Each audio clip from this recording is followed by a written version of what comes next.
High society during the Gilded Age was largely headed by Mrs Astor, but her replacement as the matriarch was taken by a new money heiress. Hi everyone, Ken here. Welcome to This House.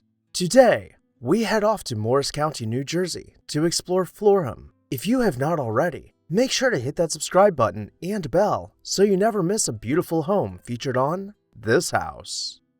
Hamilton Twombly came from a well-to-do family, but he made a name for himself nonetheless. After graduating from Harvard, he took a job with William Henry Vanderbilt in Manhattan as his financial advisor. As the years went on, William relied on Hamilton more and more for his investments, and Hamilton never let him down.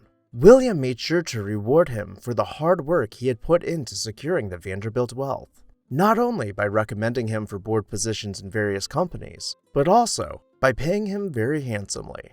By 1877, Hamilton had a net worth of $20 million, or the modern-day equivalent of over $500 million. Throughout their various financial ventures, the two grew to be close friends. Hamilton was invited to the family's Newport cottage, where he was introduced to William's daughter, Florence. In no time at all, and with William's blessing, Hamilton married into the Vanderbilt family.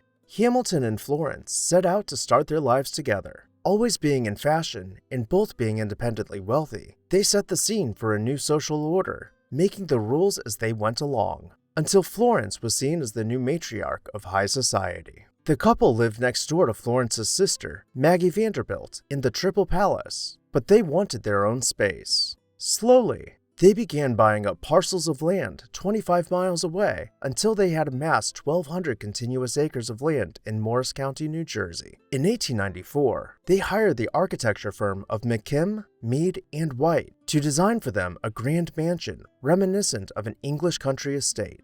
When it was completed, the house named Florham boasted 102 rooms spread out over 65,000 plus square feet, and was surrounded by 160 acres of perfectly manicured gardens. Maintaining an estate of this size required a full-time staff of over 120 people, all of whom were dressed in maroon, the color Hamilton had chosen to complement his brick and limestone mansion. We can imagine doormen stationed between the columns, ready to welcome you inside. Passing through mahogany doors, you would arrive in the entrance hall, with black and white marble floors stretching 150 feet. Below, antique tapestries hung between pilasters. Every other section boasted electric chandeliers illuminating the ancestral busts lining the walls.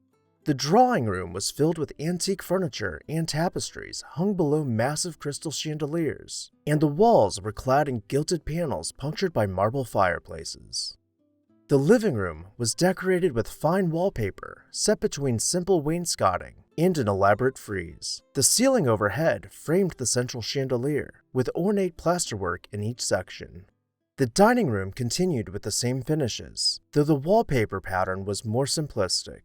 The library, unlike many of the time, had freestanding bookcases set against the walls, which were broken up by fluted pilasters of the Corinthian order, below layers of dentile molding. The visual anchor of this room was the solid marble fireplace, with its upper mantel boasting a cartouche below a pediment which terminated at the frieze. Of course, not all the rooms were just for show. The family enjoyed entertaining from their billiards room, decorated with photos and trophies hung on the chestnut wall panels. But the fun did not stop there. Their daughter Ruth had an entire playhouse constructed separately from the main house, where she could retreat to while her mother was entertaining.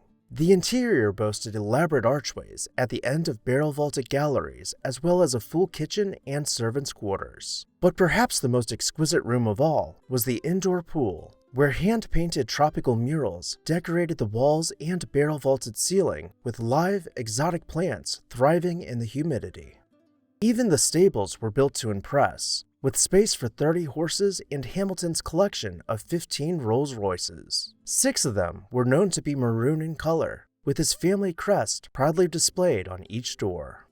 The family entertained massive parties and led the social scene for many years. In 1910, Hamilton passed away, but Florence and their daughter Ruth continued to vacation here. Florence ended up living a very long life for a Vanderbilt, surviving her husband and 2 of her children until her passing in 1952. At that time, the house passed to Ruth, but she also died of old age just 2 years later. She had never married, so the house passed to her only surviving sibling, who slowly auctioned off pieces of the estate.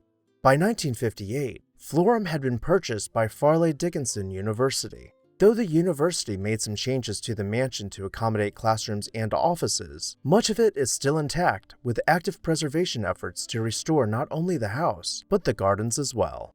Which room was your favorite? Let me know down below in the comments section. And while you're there, make sure to hit that subscribe button so you never miss an exciting episode of This House. I would also like to say a special thank you to our This House supporters whose names you can see on screen right now. If you would like to see your name on this screen and show your support for the creation of these videos, go ahead and join our membership program today. I'll see you next time on This House.